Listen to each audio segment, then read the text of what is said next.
Hello, my name's Carl Heath and I'm a senior researcher at RISE, Research Institutes of Sweden, and I'm an alum of the Internet Society Mid-Career Fellowship. I'm really happy to speak to you today on the topic of a reflection on the future of the internet that I was asked to give you. So without further ado, I'm going to give a very short introduction and then a reflection on the future of the internet based on two questions that I was given. But in order to provide answers to those, I think it's relevant to see the framework of which I'm thinking so that you'll understand why I think these kinds of perspectives are relevant for the topic at hand. So I want to speak a bit about our turbulent times and what those can inform us on the future of the internet. In my work as a researcher, I work with a lot of tools and technologies for foresight and analyzing the state of the world and where it might be heading. And in my and my colleagues' work, we have worked on identifying a set of trends that we can see today inform much of the global thoughts and frameworks that we study. So I'll go through those five and then give you a framework for understanding and looking beyond complexity, and then ending up answering the two questions of the future of the internet. But starting out with turbulent times, there's five trends that we can identify. And the first one being changing demographics and a changing and evolving demographic globally. In some countries, we can see this playing out faster than in others, such as in Japan or Italy or where I come from, Sweden. In other countries, we can see demographic shifts in taking other characteristics. But on a global level, we can see that people becoming older and living a longer time and being elderly, where with a working population that is much fewer, has vast implications on how we order and structure society, which in turn also informs us on how and what the internet is and what services it provides and who uses it, etc. Second of the five trends is volatile economic environments and economic instability.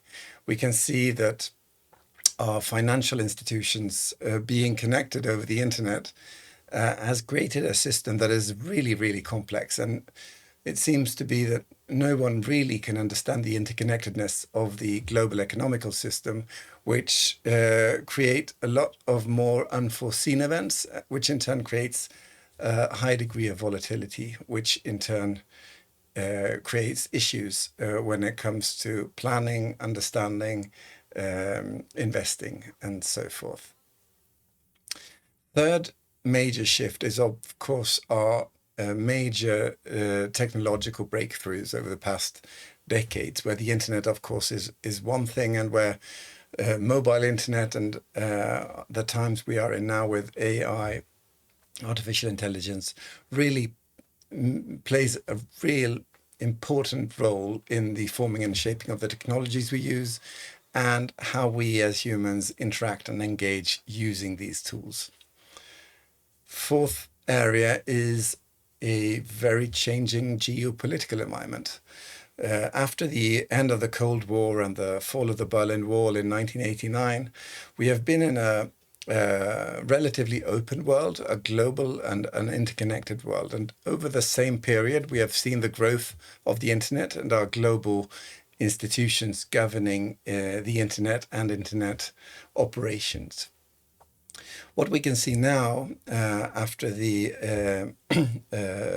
invasion of Ukraine 2014 and the flat-out invasion of the whole country in 2022, in 2022, is a real shift when it comes to our global world.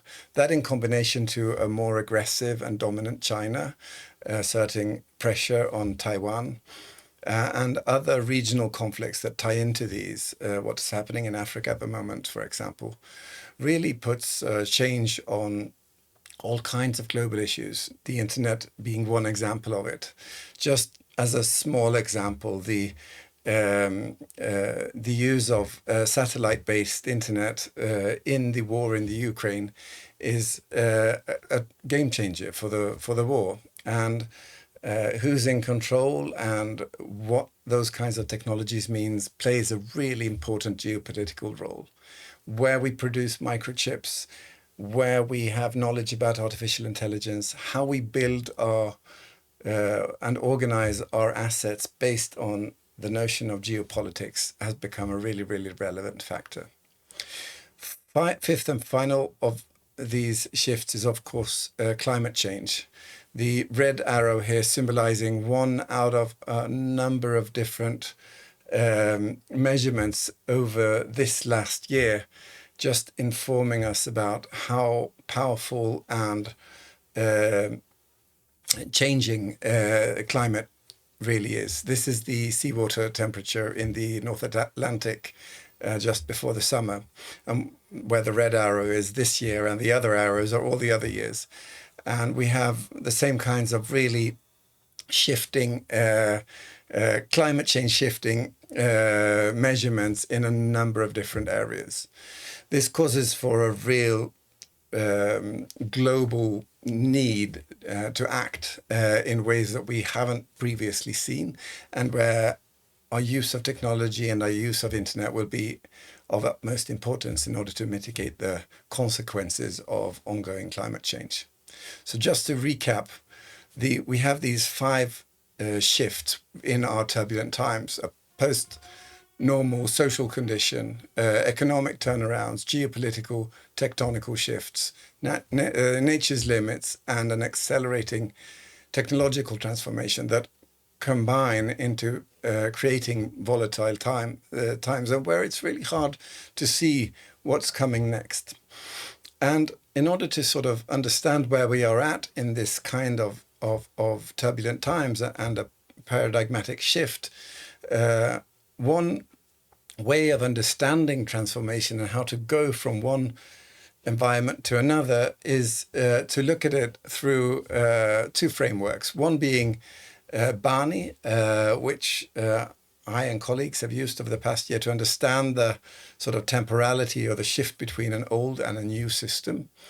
And then a two-curve model to understand where this framework fits in. But starting with Barney, we can see that we're in a time where very much of our institutions and structures in society are brittle.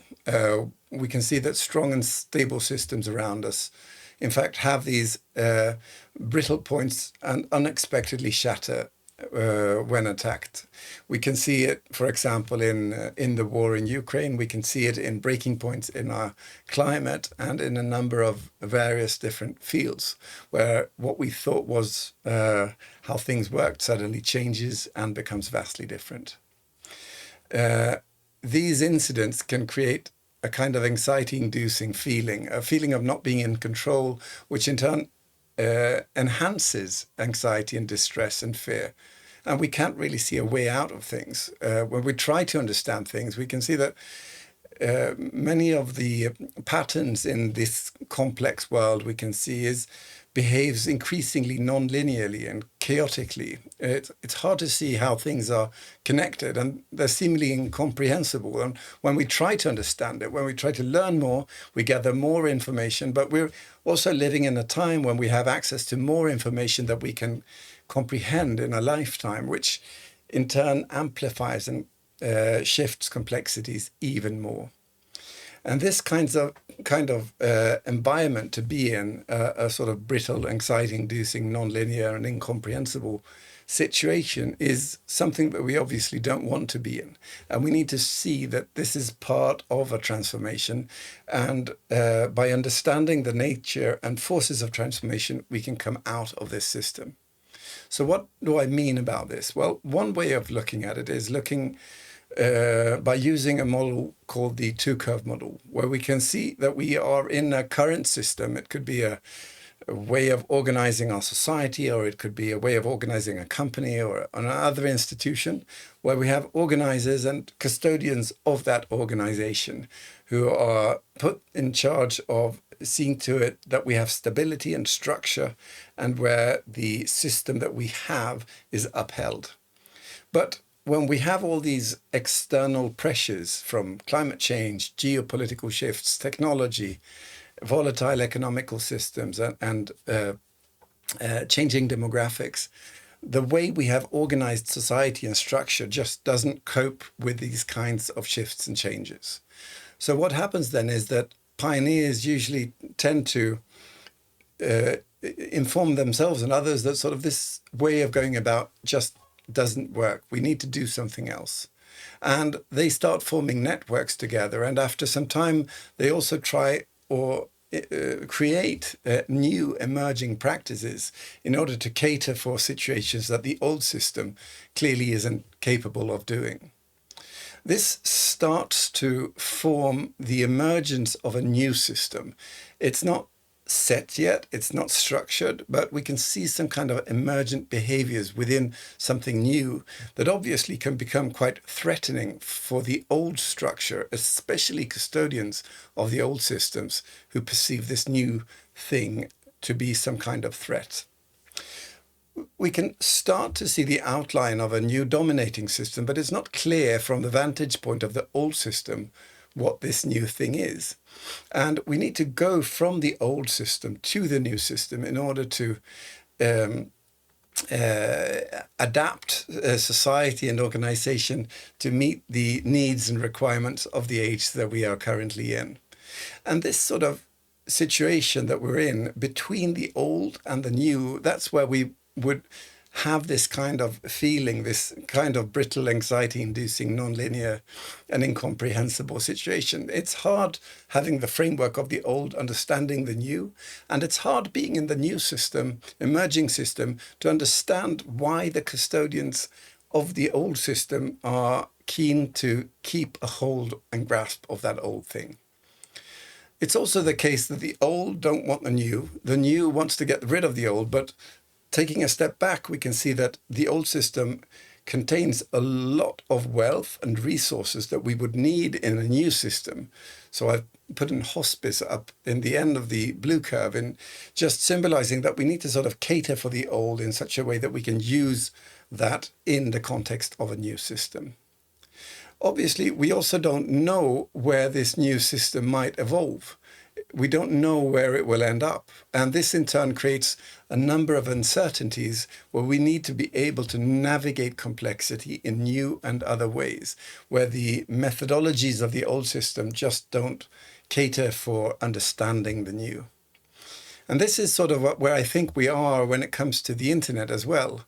We're in sort of a middle of the road situations. And the first question I was asked was, what are some things that will shape the future of the internet that we as individual societies aren't paying enough attention to? So given where I think we are at the moment in this breaking point, this transition from an old structure into something new, I would see some emerging technologies and practices of technologies that are really interesting and might shape and reform how we perceive the use of internet as users for the coming decade or decades. So the first one is the concept of digital sovereignty. We have today different ideas on what digital sovereignty is. There's a notion of digital sovereignty being very protective about the digital assets and tools we have, building walls, such as in the case of China, for example, or Russia. We have other kinds of digital sovereignty when it comes to using regulation and trying to uphold values around the internet, such as in the case of Europe. And in the US, we have a more commercially oriented, industry-aligned means forward, which is put to stress when we look towards the sort of discussion in the States on the need for more regulation. But we have different ways in different countries or regions to understand how and in what way we should create a new or build upon the internet such as we see it today. And wanting a sort of global and interconnected environment, how we manage digital sovereignty without losing the benefits of a global, interconnected, trustworthy internet, that is a sort of key aspect to look into.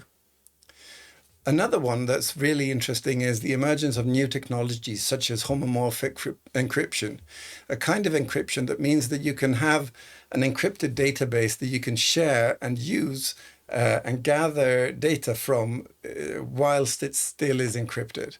And this kind of model where we can share information in distributed systems while having a trustworthy relationship to data is something really fascinating and might bring to it new kinds of emergent practices and tools and technologies when it comes to continuing having a secure and open internet. Third one, I would say, is about owning your own data. Here we have examples of Tim Berners-Lee's work with the Solid project or the Finnish mydata.org project or the project of activity pods. The notion that I should be able to store my own data, but connected to, for example, social platforms or other tools, rather than having my data within their platforms or systems locked in and owned by somebody else. I think this will become even more relevant in a time of AI where understanding sort of my data in the context of the world will start to become a more critical and relevant situation to discuss. Connecting activity pods, I would say the federated social web is something that is emergent and extremely fascinating. We have examples of a bunch of different standards and technologies, such as ActivityPub, which just like other kinds of standards for the internet, creates possibilities for an open, federated, trustworthy social web. And we see the strong emergence of that over the past years, especially now the last year due to Mastodon, but there's so many different platforms and technologies to look about in this context to really understand things and where they're heading. Second question that I was asked, what is something surprising or unexpected, I think, that we could aim for the future of the internet? And here I will be a bit more bold in my thoughts, and I'll put down three kinds of technological shifts that I think we need to think about, perhaps maybe not aim for, but be really wary or engaged in when it comes to understanding the fabric of the internet, as all of these will have the potential to really shift and reform what the internet really is. The first one would be the ethical internet. We see time after time that the Internet Society is an example of an organization that upholds a kind of ethic around the internet and wants it to be something more than technology. And how we can agree around the ethics of the internet, I think, will be a really important thing, not least in the context of the parallel driver for more digital sovereignty by various nation states. The second one is the biological internet. We have breakthroughs over the past years where, for example, storing data in biological systems is starting to be a thing that you can actually do.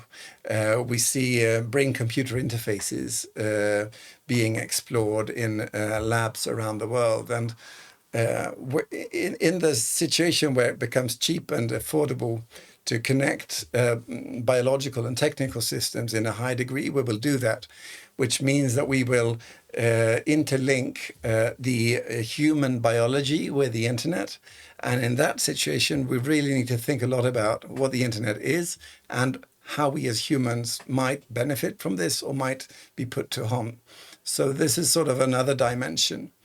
The third one, being a bit closer, is the ubiquitous internet, or the internet in a time where we sort of overlay the internet on the physical world with all kinds of technologies. It could be augmented or virtual realities. It could be positioning systems. It could be using a large array of sensors, all kinds of technologies that enables the internet to be more and more ubiquitous in relationship to the user, where it's hard for us to see where the physical and the digital world are separate or where they are interconnected. Here, suddenly the trust of the physical world and the trust of the digital world becomes interlinked in an even more important way than we might think of it today. In a situation where it might be hard to leave the internet, just as it's hard to leave the physical space, we need to really think about what technology informs and implies when it comes to living a good life, both in the physical and the digital world. So those were my answers to the questions, and somewhat of a backdrop when it comes to systems thinking and foresight around future trends, and how I come to the conclusions that I do in this short framing. My hope is that these thoughts might be inspiring to you, and if you're interested in knowing more about what we do in foresight, digital resilience work, or other such issues, just feel free to reach out. You can find me on the internet, of course, over email at Rice, or on Mastodon on the web, which you can find on a link on this page. Thank you so much for your attention, and hope you have a great course forthcoming.